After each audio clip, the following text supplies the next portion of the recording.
36 बहुओं की रसोई। आधे घंटे में स्वादिष्ट गाजर का हलवा बनाने की आसान रेसिपी।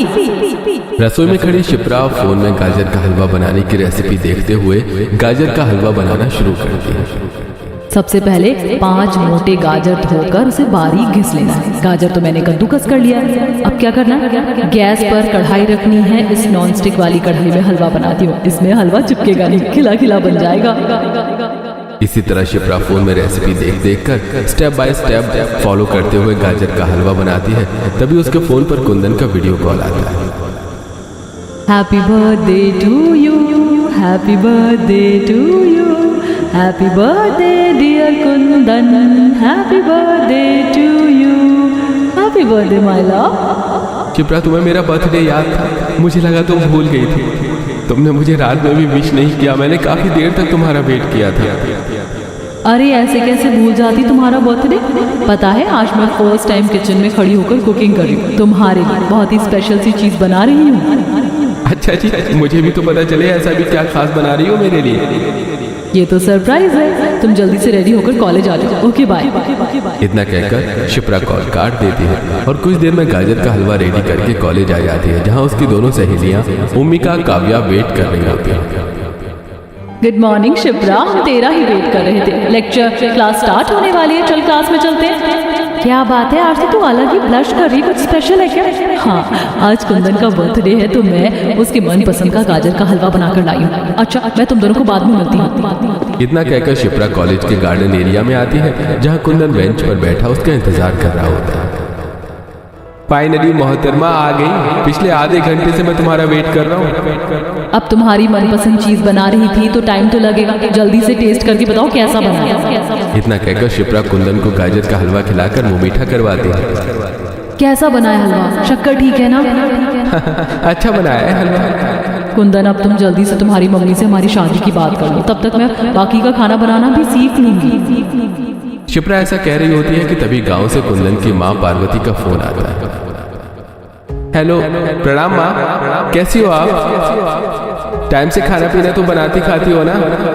अरे बेटा पूछ मत, आज तो चाय पानी भी सवेरे से नसीब नहीं हुआ। पता नहीं गांव में कहाँ से बड़ी खच्चर गाय घुस आई है। रोज किसी न किसी का चूल्हा तोड़कर चली जाती है। मिट्टी की खुली रसोई में खाना पकाना बड़ा मुश्किल। मैं कह रही थी बेटा थोड़े पैसे भेज देता तो इस बार पक्की रसोई बिठवा लेती। अच्छा चलो ठीक है माँ, मैं आपको कल तक पैसे भेजता हूँ। अच्छा रखता हूँ माँ, प्रणाम। इतना कहकर कुंदन फोन रख देता है। क्या कह रही थी मम्मी? हाँ, रसोई बनवाने के लिए कह रही थी। तो क्या तुम्हारे घर में रसोई नहीं बनी हुई थी? शिप्रा, गांव में रसोई खुले में बनी होती है।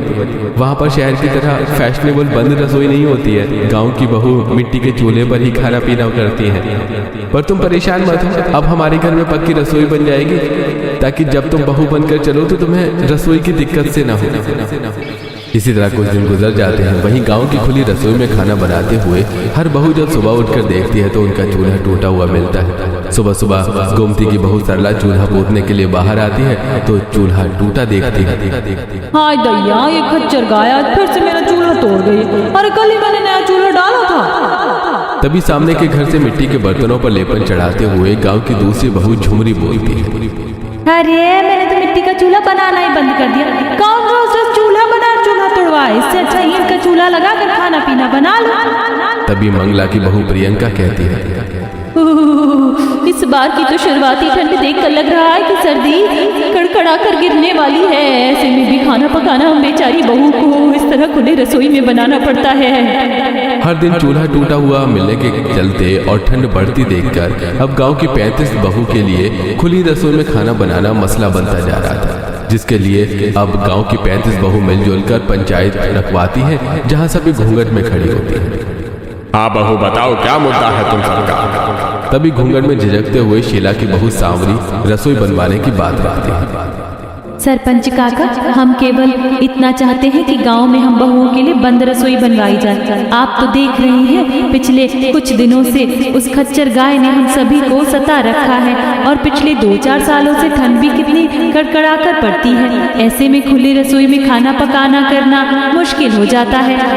बहुओं, तुम सभी की बात जायज है, लेकिन इस गाँव में कुल मिलाकर 36 परिवार ऐसे में अगर सभी के घरों में रसोई बनवाने के लिए हम मिस्त्री लगवाने का सोचेंगे भी, तो एक पक्की रसोई बनवाने में 50,000 से 1 लाख रुपए तक का खर्चा बैठेगा। और गांव के सभी परिवार इतनी आमदनी वाले नहीं हैं कि इतना खर्चा लगाकर अलग अलग पक्की रसोई बनवा सके। इसलिए मैं सोच रहा हूँ कि गांव की 36 बहू की रसोई इकट्ठी एक में ही बनवाई जाए। इससे खर्च भी कम बैठेगा और पक्की रसोई भी बन जाएगी। सरपंच की बात से गांव की 35 बहुएं बिना आपत्ति जताते हाँ कर देती हैं, क्योंकि उन्हें खुले रसोई में पक्की रसोई बनकर मिल रही थी। अगले ही दिन से रसोई बनने का काम चालू हो जाता है और 4 दीवार जोड़कर रसोई बनती है, जिसके बाद गांव की सभी बहुएं मिट्टी ला लाकर रसोई में अपना अपना चूल्हा डालती हैं और सब हंसी खुशी मिलजुल कर रोटी पकाती हैं। चूल्हे की रोटी की सौंधी खुशबू और सभी बहू के मुस्कुराते चेहरों में मेल मिलाप की झलक दिख रही थी। वहीं दूसरी तरफ शिप्रा अपने घर में कुंदन के बारे में अपने माता पिता से बात करती है, जिस पर हरीश भड़क जाता है। गेट की दिमाग खराब हो गया है तुम्हारी बेटी का, समझाओ इसे। अरे शहर में एक से बढ़कर एक अच्छे लड़के हैं, पता नहीं क्या देखकर वो उस गांव वाले लड़के को पसंद कर बैठी है। पापा मैं कुंदन को पसंद करती हूँ, इसमें गलत क्या है? वो कोई अनपढ़ तो नहीं, पढ़ा लिखा वेल एजुकेटेड है। आपको पता भी है वो पूरे कॉलेज में टॉप ऑफ द स्टूडेंट है। माना कि वो गांव से बिलोंग करता है, लेकिन उसका नेचर, उसका बिहेवियर काफी अच्छा है। आप एक बार मेरे लिए उससे मिलकर देखिए, आप भी उसे पसंद करने लगेंगे। बेटी हम जानते हैं कि कुंदन पढ़ा लिखा है, लेकिन वो गांव की मिट्टी से जुड़ा नहीं है। अरे गांव के लोगों का रहन सहन शहर के मुकाबले बहुत अलग होता है, तो वहाँ के माहौल में नहीं ढल पाएगी। तूने आज तक गांव को कभी देखा भी नहीं, वहाँ पर रसोई भी खुले में बनी होती है। आज तक तुझे लाइटर से चूल्हा चलाना नहीं आया, तो वहाँ पर मिट्टी के चूल्हे पर कैसे खाना बनाएगी? माँ कुंदन मेरे लिए पहले ही पक्की रसोई बनवा चुका है, तो कोई प्रॉब्लम नहीं आएगी। और गाँव कोई बुरा थोड़ी है, वहाँ के लोग भी तो रह रहे हैं। आखिर में शिप्रा के माता पिता उसकी शादी उसके पसंद से करवा देते हैं। शिप्रा कुंदन के साथ उसके गांव आती है, जहां गाड़ी कच्चे रास्ते से गांव की तरफ बढ़ती है। दोनों तरफ खेतों में फसलें लहलाती हुई दिख रही थी। वहीं कुछ औरतें खेतों में काम कर रही थी। ठंडी ठंडी हवा चल रही थी। गाँव का खुला वातावरण देखकर शिप्रा को काफी अच्छा लगता। यहाँ का वेदर तो कितना ज्यादा अच्छा है, यहाँ पर कितना पीसफुल एनवायरनमेंट है, सो ब्यूटीफुल। देखना 2-4 दिन में ही तुम्हारा गांव में खूब मन लग जाएगा। कुछ ही देर में गाड़ी एक कच्चे से मकान के बाहर रुकती है, जहां गांव की सभी सास बहू देखने के लिए आई है। जैसे ही शिप्रा गाड़ी से नीचे उतरती है तो दंग हो जाती है। इन सभी लेडीज ने इतना लंबा चौड़ा घूंघट क्यों निकाल रखा है? कुंदन ने तो मुझे बताया भी नहीं था कि वो इतनी बड़ी जॉइंट फैमिली से बिलोंग करता है। बिल्कुल केले के गुच्छे की तरह लोग दिख रहे हैं। गांव की 35 बहू को एक साथ देखकर शिप्रा गलत फहमी खा जाती है। ये तो 36 सास खड़ी है, पता नहीं इनमें से मेरी सास कौन है? शिप्रा भी ऐसा सोच रही होती है कि तभी पार्वती आरती की थाली लेकर आगे आती है और उसकी आरती करती है। बहू मैं कुंदन की माँ हूँ, तुम्हारी सास और ये गांव की बाकी बहुएं हैं जो तुमसे पहले ब्याह कर इस गांव में आई हैं, और ये उनकी सास है। ये सुनकर शिप्रा एक ठंडी सांस भरती है। थैंक गॉड कि ये सभी गांव के परिवार हैं, वरना मैं तो बेवजह सोचकर परेशान हो रही थी कि मुझे इन 35 बहुओं के साथ एक ही रसोई में खाना बनाना पड़ेगा। कुछ ही देर में पार्वती शिप्रा का गृह प्रवेश करवा के अंदर लाती है। गांव की सभी सास बहू पार्वती की बहू देखकर तारीफ करती है। पार्वती तुम्हारी बहू तो दूध जैसी गोरी सुंदर है, अब तुम भी बहू वाली हो गई हो। अब तो तुम्हारे घर में भी रोटी पानी पका कर खिलाने वाली बहू आ गई है। हाँ गोमती बहन, अब तो दोनों टाइम की रोटी मुझे मेरी बहू बनाकर खिलाएगी। अच्छा बहन, हमने बहू भी देख ली, अब हम चलते हैं। सीता के कहने पर अब सभी जाने लगते हैं। तभी जाते जाते प्रियंका घूंघट में से कहती है, अच्छा देवरानी जी हम चलते हैं, कल रसोई में मिलते हैं। प्रियंका की रसोई से मिलने वाली बात शिप्रा को संकोच में डाल देती है। ये ऐसा क्यों बोल कर गई कि रसोई में मिलते हैं, जैसे कि 36 की 36 बहुएं एक रसोई में खाना बनाएंगी। इसी तरह से अगला दिन शुरू होता है। शिप्रा ठंड में जल्दी सुबह उठकर घर साफ सुथरा करके नहा धो लेती है।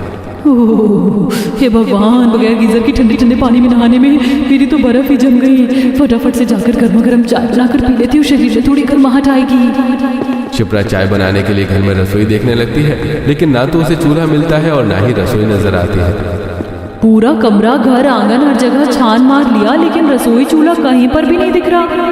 कहीं मेरा ससुराल बिना रसोई का तो नहीं है? ससुराल में रसोई चूल्हा न दिखने पर शिप्रा काफी ज्यादा कश्मकश में आ जाती है। तभी उसे घर के पीछे वाली दीवार से सास पार्वती गोबर के उपले उखाड़ते हुए दिखती है। मम्मी जी आप यहाँ पर हैं? हाँ बहू, आज तेरी चूल्हा चढ़ाई की रस्म है ना, इसीलिए मैं सूखे सूखे उपले निकाल रही थी। आज 36 तरीके के पूरी पकवान बनाने के लिए उपले भी तो ज्यादा लगेंगे। मम्मी जी आप मुझे रसोई दिखा दीजिए, तब तक मैं तैयारी कर लेती हूँ। मैं कब से रसोई ढूंढ रही हूँ लेकिन रसोई मुझे मिली नहीं। बहू, रसोड़ा घर में बना होगा तब तो तुझे दिखेगा। मम्मी जी घर में रसोई नहीं बनी तो क्या मुझे बिना रसोई के खुले में खाना बनाना पड़ेगा? अरे नहीं बहू, चल मैं तुझको चलकर रसोई दिखाती हूँ। तू सारा सामान टोकरी में सहेज ले। पार्वती के बोलने पर शिप्रा खाना पकाने का सारा सामान, आटा, दाल, शक्कर, बर्तन, तेल, मसाले, माचिस सब कुछ लेकर गांव के बीचों बीच बनी बड़ी सी रसोई में लाती, जहां सभी बहू ने अपने अपने परिवार के हिसाब से चूल्हे बना रखे थे। तो कहीं दो मुंह वाला चूल्हा दिख रहा था, जहां गांव की 35 बहुएं एक ही बड़ी सी रसोई में इकट्ठी खाना बना रही होती हैं, जिसे देखकर शिप्रा काफी ज्यादा शॉकिंग रिएक्शन करती है। अरे सावरी बहन, तुम मसाला पीस रही हो ना, जरा मेरा भी मसाला पीस दोगी? चूल्हे की आंच काफी ज्यादा तेज है, मैं मसाला पीसने जाऊंगी तो सब्जी फटसट हो जाएगी। अरे सरला बहन, ये भी कोई पूछने वाली बात है? अब मैं सिलबट्टे के आगे बैठी हूँ तो तुम्हारा भी मसाला लगे हाथ पीस दूंगी, तुम बस मेरी सब्जी चला देना। अब 36 बहू की एक ही रसोई है और पैसे भी मिलजुल कर बनाने से खाना जल्दी बन जाता है। जहां गांव के रहन सहन में ढल चुकी 35 बहू के लिए एक रसोई में खाना पकाना करना बहुत ही मेलजोल था, वहीं 36 बहू वाली एक रसोई देखकर शिप्रा की शक्ल बनी हुई। अरे ये रसोई है या धर्मशाला? 36 बहू के लिए बस एक रसोई बनवा रखी है और इस चूल्हे से बिल्कुल चिमनी की तरह धुआं धुआं मच रहा है। मेरे बस की नहीं है 36 बहू वाली रसोई में खाना बनाना। अरे शिप्रा बहू, क्या हो गया? देखो वहाँ एक चूल्हा खाली है ना, जाओ तुम जाकर उस पर खाना बना लो। मम्मी जी मैंने आज से पहले कभी भी मिट्टी के चूल्हे पर खाना नहीं बनाया है। शहरी देवरानी जी, तुम बिल्कुल भी चिंता मत करो, हम बहुएं तुम्हें चूल्हा चलाना, खाना पकाना अच्छी तरह सिखा देंगे। अरे पार्वती बहन, अब तुम यहाँ पर खड़ी क्यों हो? मेरी प्रियंका बहू है ना, वो तुम्हारी बहू के साथ खाना बनवा देगी। इतना बोलकर मंगला पार्वती को रसोई में से ले जाती है, जिससे शिप्रा का 36 बहू वाली एक रसोई में खाना बनाने से बचने का बहाना फेल हो जाता है। अब वो जल्दी से अपना खाना बनाने का सामान चूल्हे के पास लाती है और उपले को साबुत चूल्हे में लगाने लगती है, जिसे देखकर उसके बगल में खाना बना रही सरला बोलती है, अरे शहरी देवरानी जी, ऐसे आग जलाओगी तो पूरा दिन आग जलने में ही लग जाएगा। पहले चूल्हा पूजन कर लो। इस गांव में चूल्हा पूजा करने का भी कोई रिचुअल है क्या? मुझे इसके बारे में पता नहीं है। गांव की रसोई तो रीति रिवाज के हिसाब से ही चलती है। हमारे यहाँ जब भी कोई नई नवीनी बहू आती है और पहली बार चूल्हे पर कुछ पकाती है तो उससे पहले चूल्हे की पूजा करती है। यही इस गाँव की मान्यता है। लेकिन मुझे तो इसके बारे में बिल्कुल भी नॉलेज नहीं है। कोई बात नहीं, हम तुम्हें जैसे जैसे बताते हैं वैसे वैसे करते जाना। प्रियंका अब शिप्रा को चूल्हे पर स्वास्तिक बनाने के लिए कहती है, जिसके बाद शिप्रा उसकी देखा देखी चूल्हे के अंदर उपले लगाकर आंच जलाती है। चलो अब तुम खाना पीना बना लो और जो कुछ भी बनाओगी थोड़ा थोड़ा हम सबके घर में दे देना। जी बिल्कुल भाभी। शिप्रा बुदबुदाते हुए सब्जी काटना चालू करती है। हद है कसम से, 36 बहू की रसोई इकट्ठा बना रखी है। इसका मतलब ये थोड़ी है कि जो चीज मैं अपने परिवार के लिए बना रही हूँ उनमें से इनको भी बांटना पड़े। मैं तो बस आज रसोई में खाना बना रही हूँ, इसके बाद नहीं बनाने वाली। शिप्रा गुस्से में सभी बहू को घूर घूर करके सब्जी, पूरी, मीठा सब कुछ बनाती है। वहीं बाकी बहुएं अब अपना अपना खाना उठाकर अपने घर ले जाती है, जिसे रसोई का बाकी का सारा चूल्हा खाली हो जाता है। खाली रसोई देखकर शिप्रा सांस लेती है। शुक्र है जो रसोई खाली हो गई, वरना इन गांव वाली बहुओं की बातें सुनकर मेरे कान ही पक गए थे। पूरे गांव के परिवार को सब्जी देने के लिए शिप्रा को काफी ज्यादा मात्रा में सब्जी बनानी पड़ती है। वहीं दूसरी तरफ चूल्हे पर खीर भी बिठाई होती है, जिसमें वो कभी खीर चलाती है तो वहीं सब्जी भी देख देती है। कसम से मेरी तो एक ही दिन में हलवाई जैसी हालत हुई। मुझे तो मेरी पहली रसोई कम और भंडारा ज्यादा लग रहा है। इतने में शिप्रा की सास आती है। शिप्रा बहू, सब्जी और मीठा बना दिया तो जल्दी से दे, सभी लोगों के घर देकर आना है। जी बस मम्मी जी, शक्कर डालना है, मीठा और सब्जी दोनों तैयार ही है। जल्दबाजी के चक्कर में शिप्रा गलती से खीर में नमक भर देती है। कुछ देर में पार्वती सभी के घर सब्जी, मीठा देकर आती है। बाकी का बचा हुआ खाना उठाकर शिप्रा घर में ले जाती है। मैंने इतने शौक से अपने परिवार के लिए सब्जी, खीर सब कुछ बना दिया। मम्मी जी ने भर भर कटोरी सबके घर में दे दी। अब 2 लोगों के लिए खीर और सब्जी बची, मैं कैसे खाऊंगी? कोई बात नहीं, तो मेरे हिस्से की खा लेना। अरे गुस्सा मत करो, ये गांव है और हमारा गांव के सभी घर परिवार से खान पान चलता है। जिनके घर से हम खाते हैं उनको देना भी तो पड़ेगा ना। तो क्या जरूरत है खाने पीने की लेन देन रखने की? अरे 36 बहुओं की एक रसोई बनवा रखी है, सभी अपने परिवार को बनाकर खिला सकती हैं। शिप्रा के अंदर कटाव भरा आचरण देखकर कुंदन को काफी खराब सा लगता है। इस तरह कुछ दिन बीत जाते हैं। एक दिन शिप्रा सभी बहू के साथ रसोई में खाना बना रही होती है। तभी प्रियंका के दोनों बच्चे मुन्नी सोनू आकर खड़े हो जाते हैं। आंटी आंटी, आप पनीर की सब्जी बना रहे हो? पनीर की सब्जी मुझे बहुत पसंद है, मुझको भी थोड़ी दे देना। मुन्नी मुन्नी दे, अभी तो आंटी पूरी भी बनाएंगे, आंटी हमको भी पूरी दे देना। रसोई में बाकी सभी बहू को मौजूद खाना बनाते देखकर शिप्रा नॉर्मल होकर दिखाती है। हाँ बच्चों, क्यों नहीं, तुम लोग खा लेना सब्जी पूरी, मैंने एक्स्ट्रा बना रखी है। पता नहीं कैसे बच्चे, बिल्कुल भी मैनर्स नहीं सिखा रखा है। जब देखो कुछ भी अच्छा बनाओ तो झांकने के लिए चले आते हैं। इस 36 बहू वाली रसोई में इंसान बगैर दिए कुछ बनाकर खा भी नहीं सकता है। शिप्रा बड़ी ही कंजूसी से प्रियंका के दोनों बच्चों के मांगने पर थोड़ी सी सब्जी और पूरी 2 दे देती है। प्रियंका भाभी, ये बच्चों के लिए सब्जी पूरी है, मैंने अपने परिवार के हिसाब से लिमिटेड खाना बनाया था, इसीलिए 2 दे रही हूँ। शिप्रा का स्वभाव प्रियंका को काफी ज्यादा असहज लगता है, लेकिन वो मुस्कुराकर कहती है, अरे कोई बात नहीं शिप्रा, इतना ही बहुत है। वैसे मैंने कढ़ाई भरकर आलू दम बना रखा है, अगर सब्जी कम लगे तो मुझसे ले लो। नहीं रहने दीजिए, आलू दम तो मम्मी जी और कुंदन जी दोनों में से कोई नहीं खाता। अच्छा मैं चलती हूँ, वरना पूरियाँ ठंडी हो जाएंगी। कुछ देर में शिप्रा घर आकर अपने सास और पति को खाना डाल रही होती है। तभी गांव के सरपंच और एक आदमी खाने के वक्त उनके घर में आ जाता है। अरे पार्वती बहन, कुंदन घर में है क्या? अरे आइए ना सरपंच काका, आइए खाना खाकर जाइएगा। अरे नहीं, बस तुम खाओ।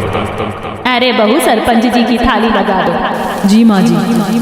अंदर ही अंदर शिप्रा का मुंह बन जाता है, लेकिन वो सबके आगे मना नहीं कर पाती। अब जल्दी से चटाई बिछाकर वो सरपंच और उसके साथ आए आदमी को खाना देती है। क्या बात है, खाना तो बहुत ही बढ़िया स्वाद का बनाती है तुम्हारी शहरी बहू पार्वती बहन। एकदम खस्ता पूरियां बनाई है तुम्हारी बहू ने। और सरपंच जी, ये पनीर तो खाइए, एकदम बढ़िया बनी है। हाँ, जैसे कि यहाँ तो धर्मशाला खुला है, जो कोई भी आए जाए उन्हें खाना खिलाना ही पड़ता है। एक तो 36 बहू वाली रसोई में मैं घुन की तरह पिसकर खाना पकाऊं और ढंग से खाने को भी नहीं मिलता। सरपंच और उसके साथ आए आदमी के खाना खाकर जाने के बाद शिप्रा अपने पति से कलेश कर दी। शिप्रा, तुम भी अपनी थाली लगा लो। खाना बचा होगा तब तो मैं खाऊंगी। आप लोगों को पूछना तो होता नहीं, जो भी घर में आ जाता है आप लोग खाने के लिए पूछ लेते हो, जैसे उनके घर में खाना बनाने वाली बहू नहीं है। शिप्रा की खाना खत्म हो जाने के पीछे कुरकुराहट पर आचरण देखकर पार्वती अपनी थाली उसके आगे कर देती है। बहू, ये गांव है, तुम्हारा शहर है। यहाँ पर घर में खाना खाते वक्त यदि चौखट पर कोई आ जाता है तो उनको खाने के लिए पूछ ले, पानी पूछकर भेज तो नहीं सकते। और रही बात सरपंच जी को आज खाना खिलाने की, तो जब से कुंदन पढ़ाई लिखाई करने के लिए शहर गया था, तब से गांव की इन 35 बहू ने रोटी पानी बनाकर मुझको खिलाया है। मुझे कभी भी उन्होंने महसूस नहीं होने दिया कि वो मेरी बहू नहीं है, इसीलिए खाली अपना लेकर नहीं जाती। हम जहाँ रहते हैं वहाँ के लोगों से बनाकर और जोड़कर रखना पड़ता है। मम्मी जी, आप लोगों को बनाकर जोड़कर रखना है तो रखिए, मैंने मना नहीं किया, लेकिन अब मुझसे 36 बहू वाली रसोई में खाना नहीं बनेगा। मैं अपने घर में ही खाना बनाऊंगी। कुंदन, तुम मेरे लिए गैस चूल्हा खरीद कर ला दो, या मुझे खुली रसोई में खाना बनाना मंजूर है, लेकिन मुझे उन गांव की 35 बहू के साथ खाना नहीं बनाना। लेकिन शिप्रा, इस तरह से एकदम से चूल्हा अलग कर लेना बिल्कुल भी अच्छा नहीं लगेगा। तुम्हें किसी से बोलना चालना अच्छा नहीं लगता तो बस अपना खाना बनाकर आ जाना। कुंदन के इतना कहने पर शिप्रा मान जाती है, और अब जहाँ रसोई में 35 बहुएं घुल मिलकर खाना पीना बनाती, महेश शिप्रा खाना बनाते वक्त किसी से भी बोल चाल नहीं रखती। समय गुजरता है, एक दिन शिप्रा को सुबह उठने में बहुत ही ज्यादा लेट हो जाता है। हे भगवान, आज तो कितनी देर से नींद खुली है, पता नहीं रसोई में कोई चूल्हा खाली होगा कि नहीं। कुछ देर में नहा धोकर शिप्रा खाना बनाने का सामान लेकर रसोई में आ जाती है, जहाँ आज खाना बनाने के लिए उसको कोई भी चूल्हा खाली नहीं मिलता है। तभी वो अपने चूल्हे पर सीता और उसकी बहू झुमरी को खाना बनाते देखकर आग बबूला होकर आती है। चलो जल्दी से अपना खाना बनाने का सामान साइड करो, ये चूल्हा मेरा है और इस पर मैं खाना बनाती हूँ। शिप्रा को दमन चलाते देखकर झुमरी की बौहें चढ़ जाती हैं। क्यों, इस चूल्हे पर क्या तुम्हारा नाम लिखा है कि इस पर केवल तुम खाना बनाओगी? अरे कोई बात नहीं झुमरी बहू, एक चूल्हा खाली कर दे, बगल में बैठकर शिप्रा बहू भी खाना बना लेगी। एक चूल्हा नहीं, मुझे दोनों का दोनों चूल्हा खाली चाहिए, मुझे लेट हो रहा है। हाँ तो जल्दी खाना बनाने के लिए जल्दी उठना चाहिए था। एक तो खाना बनाकर तुम चूल्हे में राख भरी छोड़ देती हो और कभी चूल्हा भी नहीं पोतती हो। रोज सवेरे सवेरे मैं ठंड में चूल्हा पोतती हूँ, इसीलिए पहले मुझको खाना पका लेने दो, तब तक प्रतीक्षा करो। देखते देखते दोनों के बीच तू मैं चालू हो जाती है और 36 बहू वाली रसोई में गर्मा गर्मी भरा माहौल हो जाता है। तभी सबकी सास भी आ जाती है तो मंगला बोलती है, अरे अरे क्या हो गया, किस बात का लेकर तुम बहू ने रसोई का खाना बना रखा है? हरी माँ जी, इस पार्वती काकी की बहू ने हम सभी बहू की नाक में दम करके रख दिया। जब देखो ऐसे बनकर दिखाती है जैसे कि रसोई इसकी अकेले की हो। 36 बहू को एक ही रसोई में खाना पीना करना है तो थोड़ा समझ कर चलना पड़ेगा इसे भी। अरे मैं तुम लोगों से मतलब नहीं रखना चाहती हूँ, लेकिन तुम लोगों को मेरे चूल्हे और रसोई में झांके बिना रहा नहीं जाता। जब भी कुछ अच्छा बनाओ मुंह उठाकर मांगने चली आती हो। शिप्रा, किस चीज की सब्जी बनाई है, थोड़ी देना। मेरे अंदर किसी के चूल्हे में से मांग कर खाने की आदत नहीं है। शिप्रा की ये बातें सुनकर अब गांव की सभी बहू के साथ उनके गांव को भी दुख लगता है। वहीं इस बार पार्वती का पारा चढ़ जाता है। बस शिप्रा, बहुत हो गया तुम्हारा। इस तरीके से अगर तुम्हें इनको खिलाकर हंसाना ही था तो किस लिए खिलाया? बहू, अपनी बहू के बर्ताव के लिए मैं तुम सभी से माफी चाहती हूँ। आज के बाद ये इस रसोई में खाना नहीं बनाएगी। इतना कहते हुए पार्वती शर्मिंदगी से रसोई में से चली जाती है। वहीं अब शिप्रा घर के बाहर ही चूल्हा लगाकर खाना बनाने लगती है। एक दिन वो सब्जी बना रही होती है, तभी उसको बहुत ही तेज की स्मेल चढ़ती है और वो साइड में जाकर उल्टी करने लगती है। अरे बहू, ठीक तो है, कुछ उल्टा सीधा खान पान तो नहीं खा लिया था तूने? मम्मी जी पता नहीं कच्चा कच्चा सा हो रहा है, मैं तो सब्जी बना रही थी, एकदम से दुर्गंध आने लगी। ये सुनकर पार्वती के चेहरे पर मुस्कुराहट आ जाती है। बहू, तेरे पैर भारी है, मैं दादी बनने वाली हूँ। पार्वती की आंखों में खुशी के आंसू आ जाते हैं, मगर अब जब भी शिप्रा खाना बनाती तो उसे चूल्हे के आगे बैठा नहीं जाता, बार बार चक्कर आता, जिसे देखकर पार्वती गोमती को बुलाकर उसकी मालिश करवाती। पार्वती